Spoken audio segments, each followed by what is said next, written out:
Welcome to Build Your Maverick Business, the podcast for underdog, outlier, and renegade entrepreneurs. Brought to you by Strange Creative Studio. If you dream of going off on your own and launching your rebel empire, but don't know where to start, you're in the right place.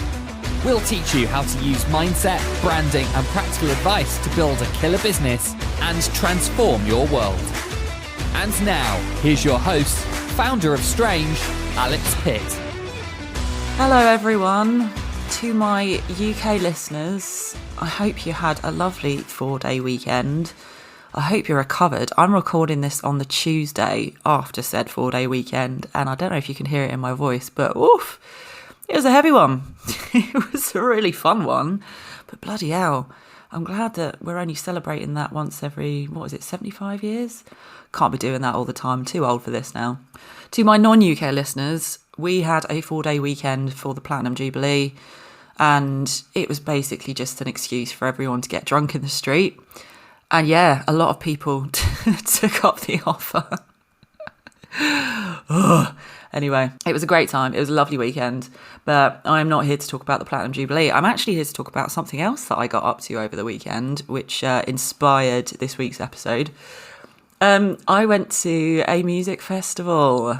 I went to Slam Dunk. Now, I know there was actually quite a few festivals over this weekend, all varying types of music, all different genres, but Slam Dunk was an alternative, what do you want to call it? I don't know, rock, metal. There was some emo bands playing, that kind of thing. And there's this magnificent thing that happens when I go to these events where usually you have to go to some kind of London station and travel a little bit outside of London. And it happened a few weeks back now. I went to go and see My Chemical Romance in Milton Keynes, of all places. I'm still baffled at the fact that My Chemical Romance decided to come to the UK and they chose Milton Keynes. I feel like it was a bit of a throwing a dart at a map kind of a situation. Sorry if you're from Milton Keynes, don't at me. Anyway, so what happens is you have to go to, obviously, a station to get to Milton Keynes. And I live in London, so that station was Euston. And it's this funny thing that happens because the closer that you get to Euston, I'll be at Paddington, and you see a few people wearing black. And then you get a little bit further down, you get to Great Portland Street, and there's a few more pairs of Doc Martens. There's a few more leather jackets. And then by the time you get to actual Euston Station, it's like the fucking Black Parade.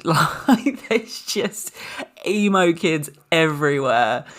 And yeah, the train on the way up was just this sea of black, of piercings, of tattoos. And the same thing happened when I was on my way to Slam Dunk. I had to get to King's Cross, and exactly the same thing. You get to Paddington, there's a few more people. You get the idea, right? You spot your people, and the closer you get to the venue, the more of these people you start to spot. And it's really heartwarming when this happens, because it makes me feel like I found my clan and we're all going to some kind of, old kid convention. It's very sweet. It's very wholesome. I mean, not if you're like an old lady watching all of these fucking goths come at you. It must be terrifying.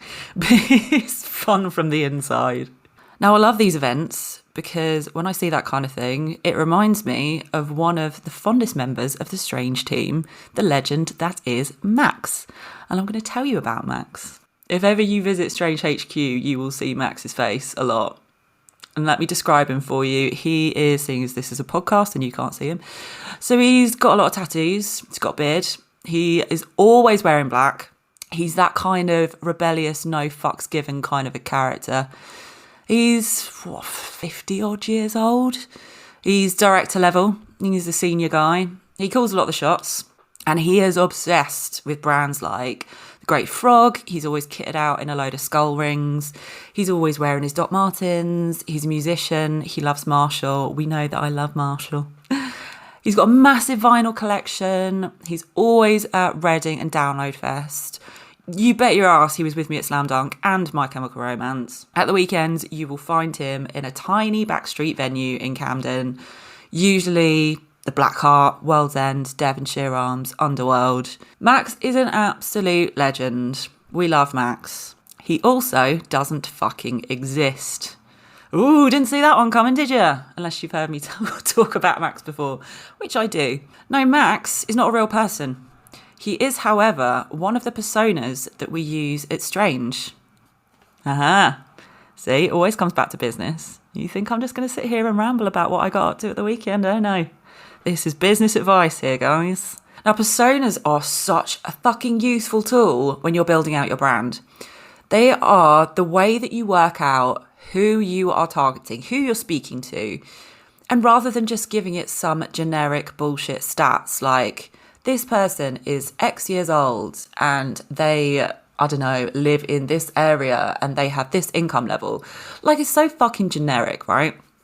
And you know how I feel about things that are generic. We don't fucking do that around here. So Max is the name that we've given to one of the 3 Strange personas. And now all of the Strange personas have the same things in common, right? Everything that I've just described. They're into these alternative interests, if you like. I'm giving it the air quotes right now. You can't see that. They like dressing in black. They like emo, metal, rock, whatever you want to call it. Like, they hang out in Camden. They've got a lot of piercings. They've got a lot of tattoos.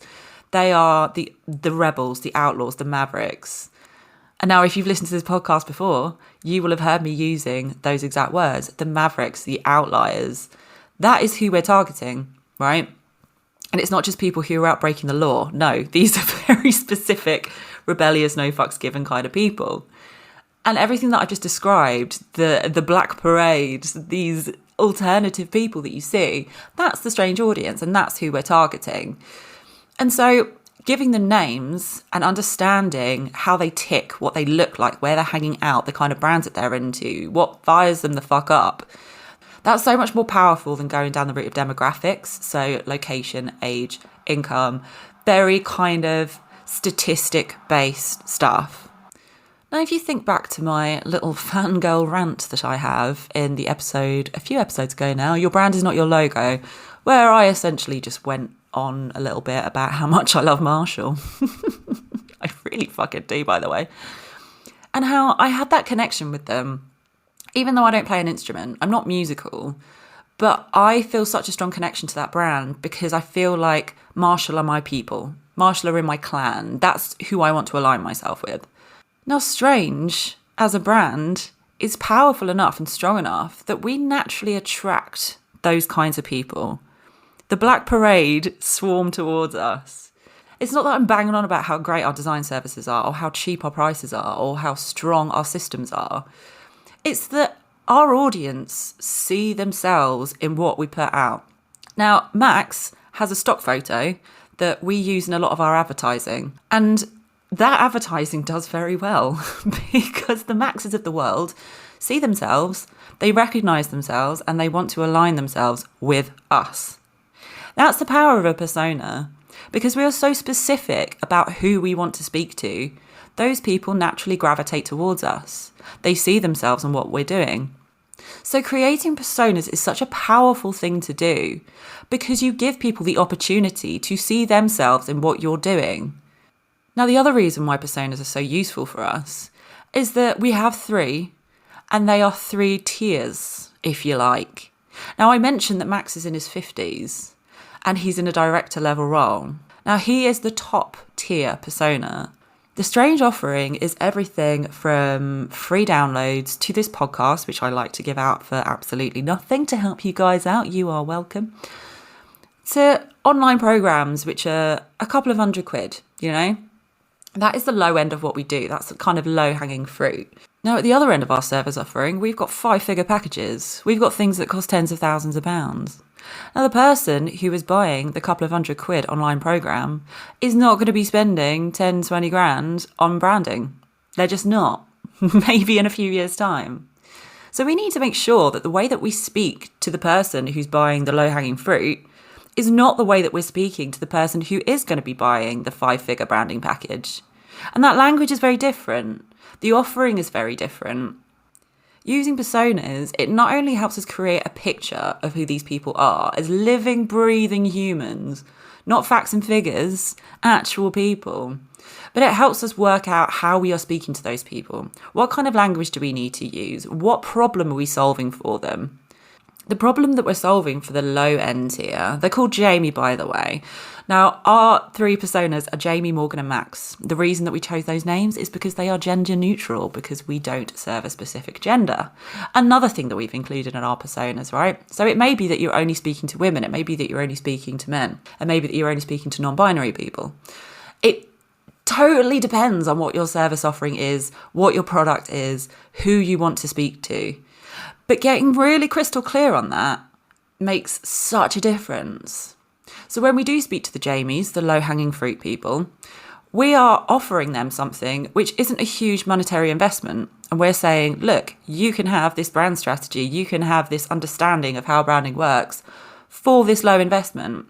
We're not saying that to the Maxes of the world, because the Maxes do have the budget. That's not what they're worried about. The problem that we solve for them is making sure that they're going to work with an agency who don't fucking do generic. They're not just going to get some checkbox, cut and paste, bullshit, boring agency offering. They're going to get to work with an agency who get what their brand is all about.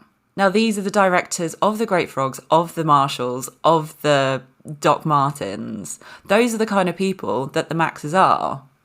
The Jamies are probably still working a full-time job and bootstrapping the shit out of their business. And they haven't got a load of money to spend. So speaking to them in terms of budget is actually a lot more effective. Do you see what I'm getting at? Really getting into the minds of what your audience are thinking and feeling, what they're frustrated about, but also where they're hanging out, what they're interested in, what makes them tick, what fires them the fuck up.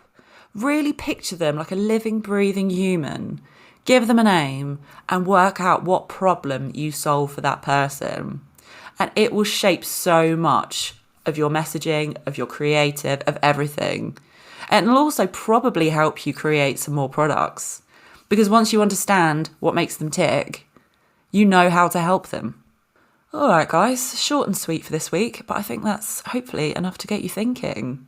Now, if you want to learn a bit more about personas and you would like a template to create your own persona, that is one of the modules in the Not Just a Pretty Logo program, which I am delighted to say is live. It's finally live, it's out in the world, and people can buy this and complete it. And breathe. I'm actually chuffed to say that a few people have already finished it, and those are the people who pre-bought it. So thank you to you guys for being so fucking keen that I went to check and see if anyone had made a start on the program once it had launched, and checked in the next day and people had already finished it. So yeah, well done guys, top marks, gold star. Anyway, if you would like to find out more, I will put the link to the program page in the show notes of this episode. Apart from that, go off and have a think about your personas. Who is your Max? I bet you can't wait to meet him. All right, my loves, have a wonderful week and I will see you soon. Got an idea for a maverick business of your own?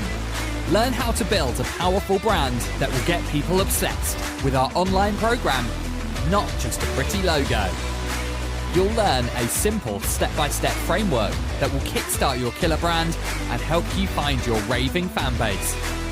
Find out more today at strangecreativestudio.com.